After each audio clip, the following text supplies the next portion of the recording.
भले ही तुम्हारी पद प्रतिष्ठा में तुम्हें राम नजर न आए, लेकिन मूल में तो भगवान की कृपा ही।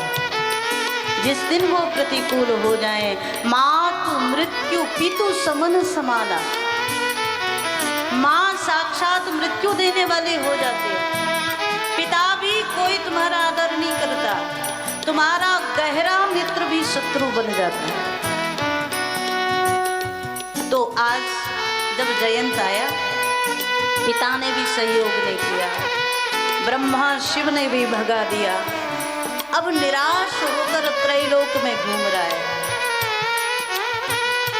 जब आज कोई सहारा नहीं मिला तो आकाश में भागा चला जा रहा, और पीछे पीछे राम जी का बाण भागा चला जा।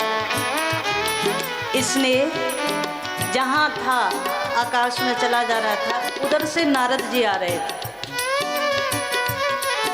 नारद जी ने देखा, नारद देखा विकल जयंता, नारद जी ने इसको व्याकुल देखा।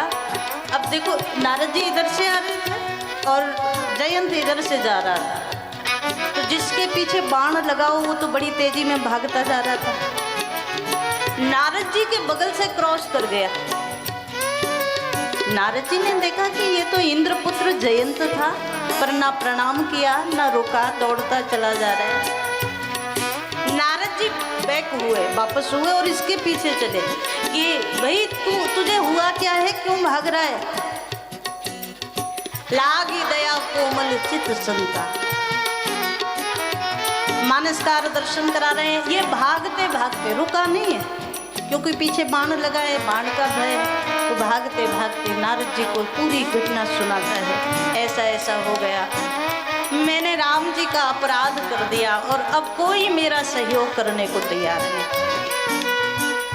नारद जी बोले, मूर्ख तो तू ही है सबसे बड़ा। पहली बात तो भगवान का अपराध किया, दूसरी बात सहयोग मांगने के लिए कहाँ जा रहा है? राम जी से तो विमुख होकर के आ गया, दुनिया में सहयोग मांग रहा है। एक बात नारद जी ने कही, जयंत इतना बड़ा तेरा अपराध नहीं था जितना बड़ा तूने दुनिया वालों से सहयोग मांग करके तू अपराधी बन गया। अरे जिसका अपराध किया था उसी के चरण पकड़ लेता, महाराज गलती हो गई, क्षमा कर दो। दुनिया की ओर भागने की जरूरत ही नहीं। हम आप सब जब तक हमारा मन कहता है ना, वहाँ से सहयोग मिल सकता है, वहाँ से मिल सकता है, वहाँ से मिल सकता है, तब तक भगवान याद ही नहीं आते। और जब कहीं से नहीं मिलता, तब अब तो राम जी पर ही भरोसा है ना, यही होता है। अब तो भगवान जो करेंगे सो होगा। कब कहते हो? जब दुनिया वाले फटकार देते हैं, जब दुनिया वाले तुम्हारे से हाथ छुड़ा कर चल देते हैं। हारे को हरि नाम, मानसकार दर्शन करा रहे हैं। नारद जी ने कहा, अभी जा तुरंत भगवान के चरणों में शरणागत हो जाना, बस पकड़ लेना चरण और कह देना, महाराज मुझसे गलती हो गई, आपको मारना है तो छोड़ना है तो जो करना है सो आप कर लीजिए। नारद जी की बात इसे बढ़िया लगी, दौड़ता हुआ आया और सीधा भगवान के चरणों में गिरा है। त्राहि माम त्राहि माम त्राहि माम पुकारता हुआ। लेकिन भगवान के चरणों में जब गिरा, ये विमुख जीव है ना, केवल इस जन्म का नहीं, ना जाने कितने जन्मों का विमुख है भगवान से। तो आज नारद जी की प्रेरणा से शरण में तो आ गया, लेकिन संत जन ऐसा कहते हैं कि जब भगवान के चरणों में गिरा है ना, तो इतना भयभीत है, पीठ भगवान की ओर है और मुंह दुनिया की ओर है, गिरा है तब भी। श्री जानकी मैया ने देखा कि अब ये पर्याप्त दंड पा गया, तो जानकी मैया तो वात्सल्य रूपा है, करुणा स्वरूपा है, भक्ति स्वरूपा है।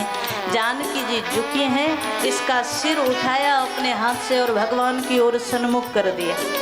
सन्मुख होए जीव मोहि जब, जीव सन्मुख हो जाए तो उसके कल्याण में कहीं कमी ही नहीं है। सारा झगड़ा तो सन्मुख होने का ही है, सन्मुख ही नहीं होता। आज जानकी मैया ने कृपा कर दी और भगवान से कह दिया, महाराज इसने मेरे चरण में चोंच मारी थी ना, मैंने इसे क्षमा कर दिया, आप भी कर दो। भगवान बोले हम तो क्षमा कर दें, लेकिन हमारा बाण जो पीछे चला रहा है वो तो क्षमा नहीं करने वाला। मेरा बाण अमोघ है, कोई ना कोई हानि तो जरूर होगी। हाँ, इतना अभय इसको दे सकता हूँ, प्राण नहीं लेगा मेरा बाण। तो एक बार इसी से पूछ लिया, तू क्या चाहता है? तेरा प्राण तो नहीं जाएगा, पर शरीर का कोई ना कोई अंग की हानि जरूर होगी, क्योंकि मेरा बाण चल गया तो बिना लक्ष्य भेद करे वापस नहीं आ सकता। जी में अमोघ रघुपति के बाण, वो अमोघ है। इसने कहा महाराज जहां से गलती प्रारंभ हुई थी बस वहीं से आप सुधार कर दीजिए। भगवान बोले क्या मतलब? इसने हाथ जोड़े, महाराज मेरे आंखों ने आपकी जो लीला देखी वहीं से मेरी आंख में गलत भाव का प्रवेश हुआ और वहां से मेरी बुद्धि बिगड़ी और उसके बाद में ये सब काम हुआ। तो मैं आपसे प्रार्थना करूं, आप मेरी एक आंख ले लीजिए। श्री भगवान ने एक नयन कर तजा भवानी, एक आंख का करके छोड़ दिया।